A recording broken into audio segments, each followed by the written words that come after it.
Hey y'all, how are y'all today? I'm doing well today, this Monday morning. I'm doing a review of Queen Sugar, Season 3, Episode 12, The Horizon Leans Forward. This is my review, and my name is Tom Mizzle. You're watching my channel, Mr. 14, and I jump right into it. Now, we get this thing that Charlie was looking at Aunt Vi's video, and it was nice. It was a little interview that Aunt Vi did last week, and to show about her business, Vi Prize Pies, and how she feels about it. And Charlie was looking at that, and then she had to go later to help Aunt Vi with the pies. And Mr. Prosper came down, and he was talking on the phone to his daughter. And she said everything's all right, everything's okay. He's living up here, and things are fine. Then he asked Charlie. He said, "You know what? The council members would like you to speak on their behalf in the council meeting." And she was like, she was hesitating. She said she don't know that it would be a good idea. So Mr. Prosper said, "Why? Because you've been helping me. Why it's not a good idea?" And she said that she told him that she sold the mill, the Queen Sugar, to protect her farmers. And Mr. Prosper like that, they old school. They was like that. You sold yourself to the devils because the Landrys is the one who freaking took them out their houses. So now you telling him that you sold your mill to the Landrys. So to them, it looked like you're a sellout. So Charlie's like, it's crazy. But she said she did it to protect their farm security, to protect their well-being, their wealth, their income and stuff. But they don't see it that way. So Mr. Prosper said, whatever. But he went on and continued what he was doing.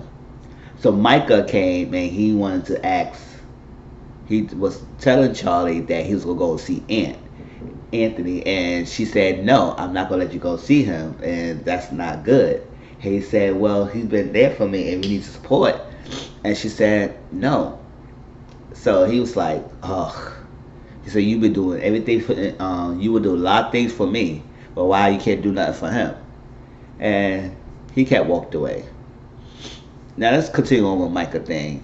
So Micah met with KJ, one of the boys in the group, and KJ was sitting there, and KJ told Micah that Ant is home and he's on house arrest, and they decided to lay low. KJ and the group said they need to lay low. The other two people was not there. The girl and the other boy was not there. So it was only Micah and KJ. And KJ said, Micah asked what's the other ones. He said they're not gonna be coming around. They gonna try to lay low. Micah said we need to do something. We need to do something. It's not right. It's an accident. And KJ was shutting it down. He said, "No, I got this program coming up. I'm trying to get this thing with college. No, we laying low, and you continue doing your pictures. Your thing is pictures and so like that." So basically, KJ shut it down and said, "No, we're not doing anything. So you're on your own if you want to do something, but we not. I need to focus on my own." And he said he went down there and went to jail for us, and we should be able to help him. And he said it is. But KJ said basically it is what it is, and this is exactly like what groups do. Y'all do things together, and then something happen, somebody get caught, one of the persons take the fall, and the other group members say just start a split and be on their own. That's how it is. It's like that's what sometimes I feel when I was growing up. Like I never got peer pressure and do anything with a group because this thing happen. That's why I understand people going to gangs and stuff. Because when somebody take a rap and go to jail, a lot of people members just forget about you. It basically that's how I feel like it is. I don't think they really in extreme forgetting about him, but um they all freaking working on themselves and focusing on themselves right now. Ant is in house arrest, whatever. He go do his thing, but I'm not gonna get in trouble. I need to focus on myself. So they kind of like push Ant to the side, the other group members, and Micah's really the only one who really freaking care that Ant took the fall and took the rap for the group. And the other group members said, "Whatever, it's done." And I said, "Wow, that's how it is. That exactly how it is." That's why I tell people It's like, yes, it be a good group, but be in a group that's positive. Don't be the group that would make you do things. Even though y'all think it was a good idea, and it was an accident that happened, but still, that was something that y'all didn't organize, y'all didn't plan, y'all didn't think about the things that was going to happen if it went wrong. So that's the that with them. So Michael went to see Aunt. Aunt was in the house. He was kind of like not feeling bothered because Michael came to see him and he was like in his feelings a little bit. So Michael came to see him. He saw an ankle bracelet. He was playing a game, and Michael asked him the court date. He said sometime this month. He was being very kind of dismissive. And after that, he said what the lawyers say. The lawyers say we give him 6 months. He said 6 months. Yeah, and he said, sorry how this is going down. We all was part of the trouble, and you took the fall for us. They said, well, they found his letter. So I guess he's probably the main, they feel like he's the main one who was part of that. So, but he was like, he had the scholarship, he had his college aid program he was going to. Scholarship, I guess he won't be doing that because he's supposed to go to the summer program. And he won't be doing that. So I was like, because he's that. But he said he made a lot of it. He said when he get out, he had all the ladies go be on him because they like a bad boy. I said Anthony is too much, but that's that. But and Micah said he's gonna be there for him. He said no matter what, I'm gonna be there for you. I said Micah's the only one who got the good conscience in there. The other group members said whatever. It happened to Ant got locked up. He's in trouble. They ain't coming after me, so let me be me and let me do me. And that's exactly how things goes in the group. And I tell you that before. So let's see how if Mike will keep his word, which look like he will. All right. So we get Aunt Vi, right? So Nova, no, Charlie supposed to go to Aunt Vi to help her. So Aunt Vi making the pies. Nova was there too. And before they were doing the pies, Charlie was on her phone talking to somebody and everything, and Violet said, Charlie, come on. And she said, I gotta go do these calls. But she was doing the seat arrangement charts for, I guess, like an opening or something, an event that she was having, and she was putting things together.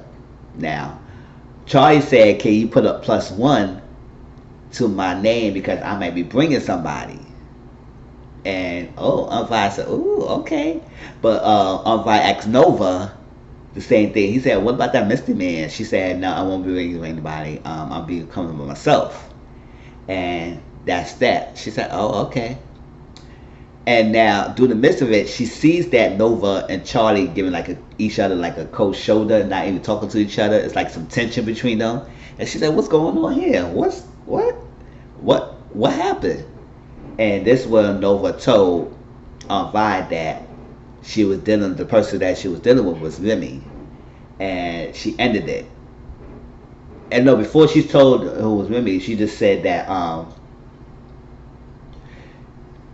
she said that yes, she dealt with the guy and she ended it. And she said you ended it, and it was Remy, and that's what it was. And she said, oh, Remy. So you okay for no doing your sloppy seconds? So you know that's how old school is. It's like you don't deal with your freaking sisters or brothers, exes, or your best friend exes.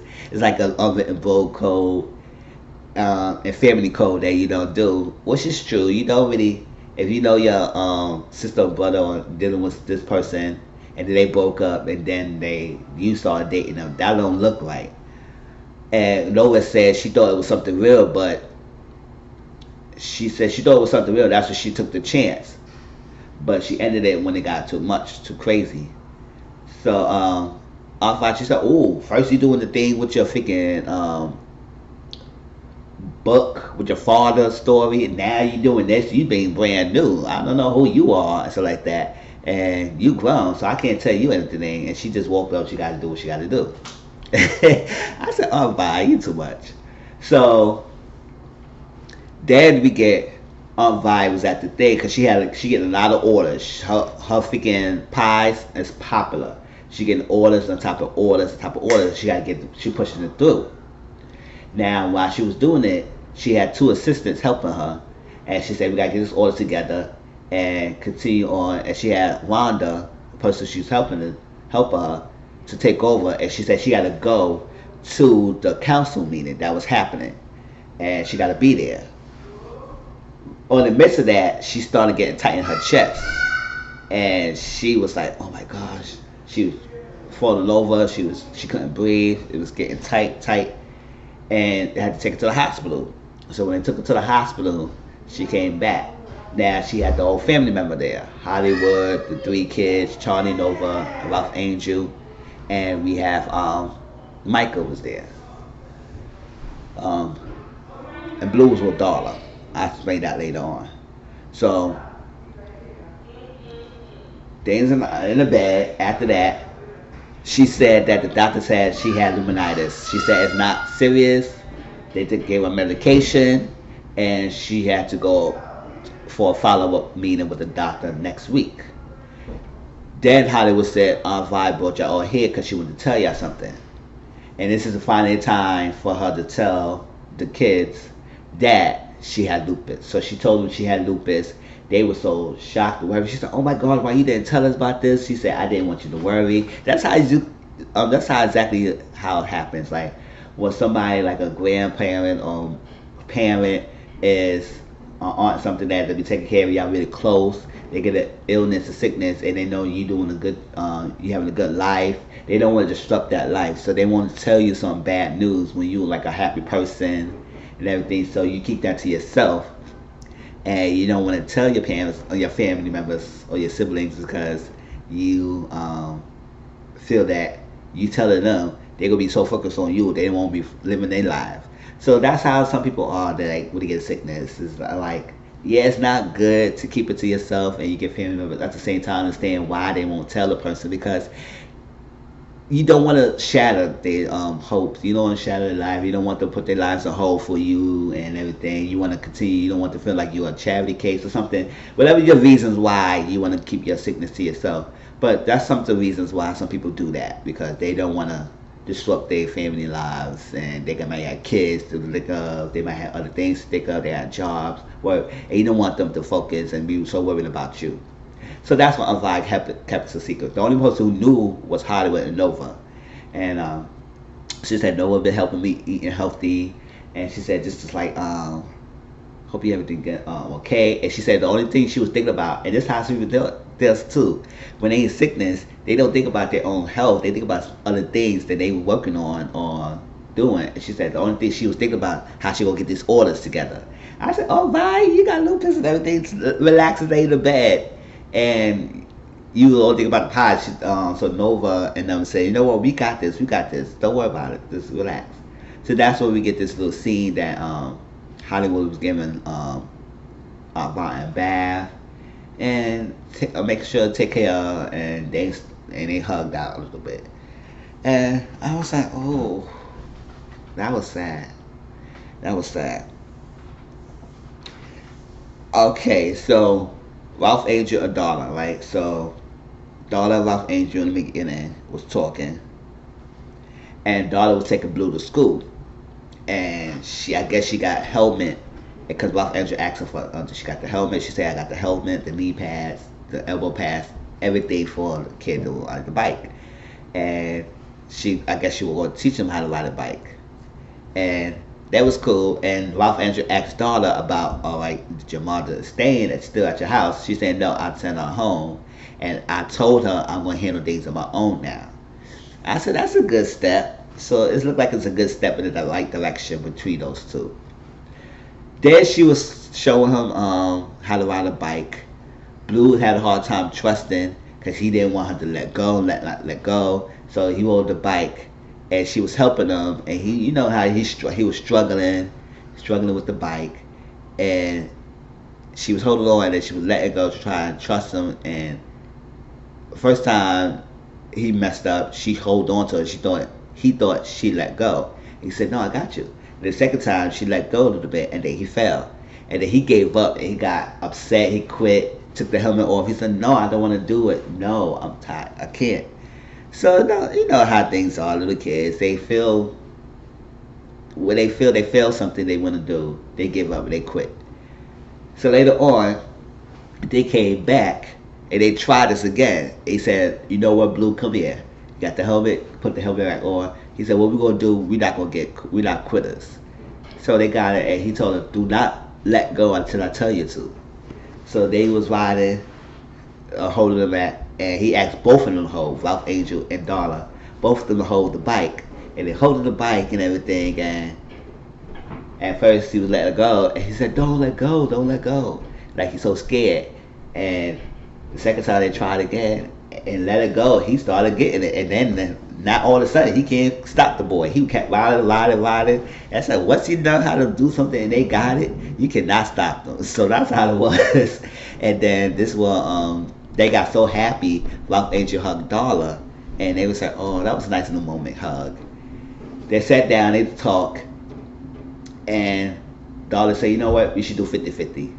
50-50 custody split. I said, if y'all should did this in the first place, it would never went this far. We would never had that custody battle. We would never had that freaking DCFS company of Child and Family Service came to your house. You would never had all this going on if y'all decided to do the 50-50 split. So they decided to do that now. And Ralph Angel said he wanted to take Blue to a lot of things, to Disneyland, Disney World. Ain't no shame, I never been to none of those places before. So I was like, wow, maybe one day. But been to the, he want to take him every day, take him to the world, to just, show him the world, show him everything. And Darla said it would be a good thing. So I said, that's nice. I see, y'all got together, y'all level-headed, y'all had no emotions, and just let it be. Y'all 50-50 split, y'all could share custody.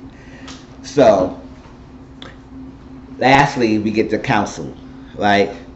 No, before that, right? So when they decided to take over the pies and do the orders, right? Charlie asked her friend Romeo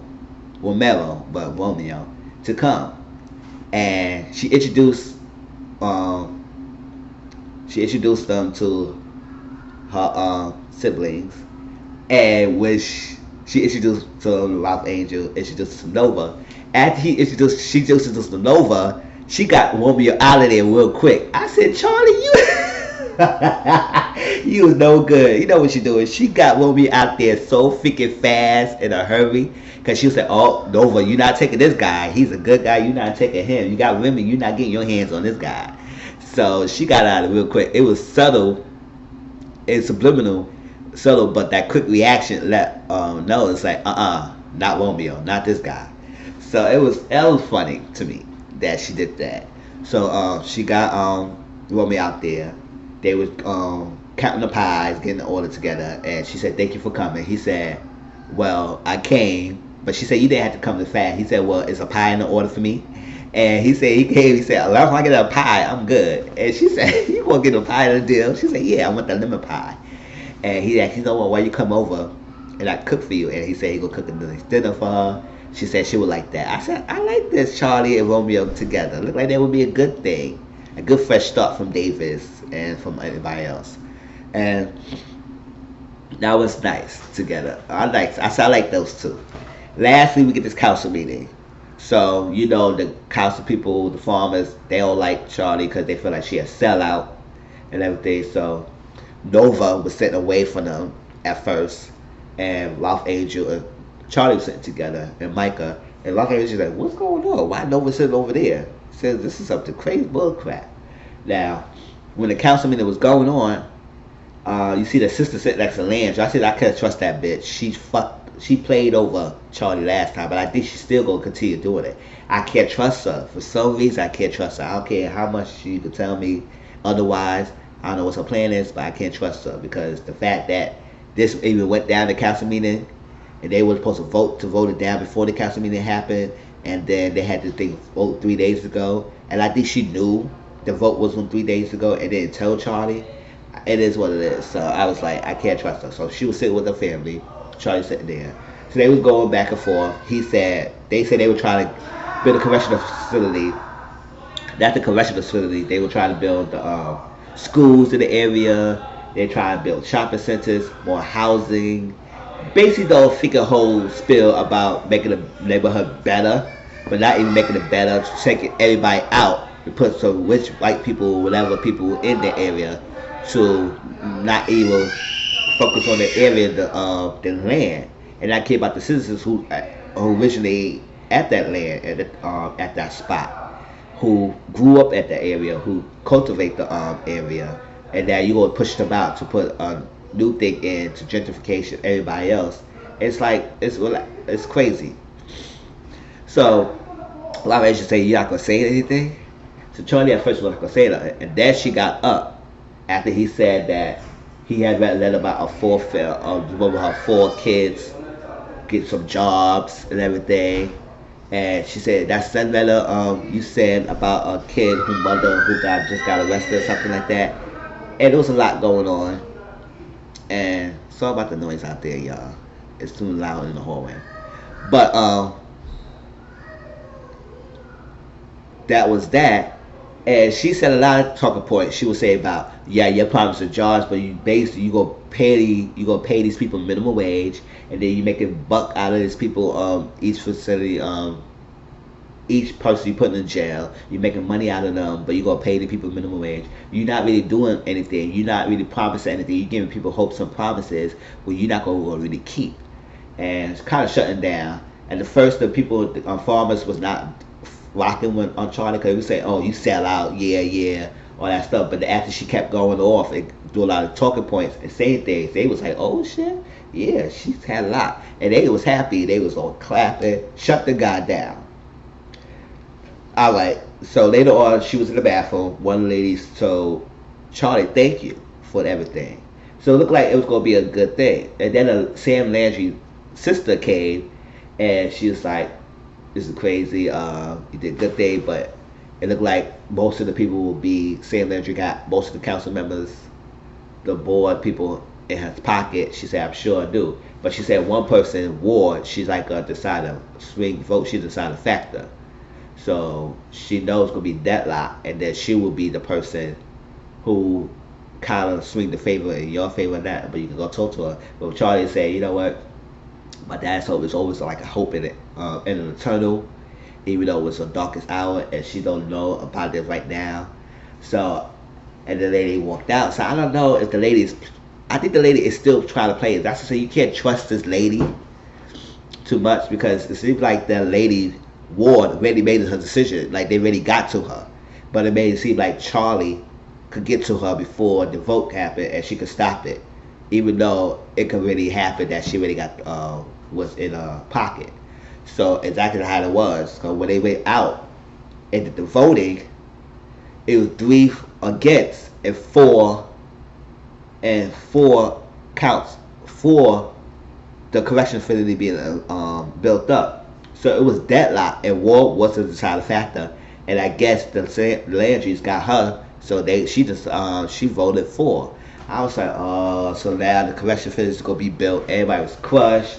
Even Charlie was crushed. This time, Nova sat next to Charlie, and she hugged Charlie. Said, "Everything gonna be okay. We're gonna get this. We're gonna fight this." Charlie went home. She was crying.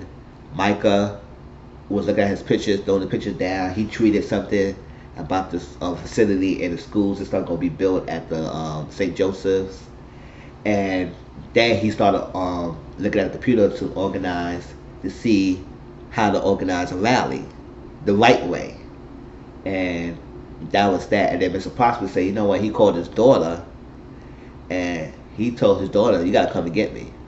I guess he don't want to be at the house. This is ridiculous. It's crazy. This is gonna happen. So come and get me.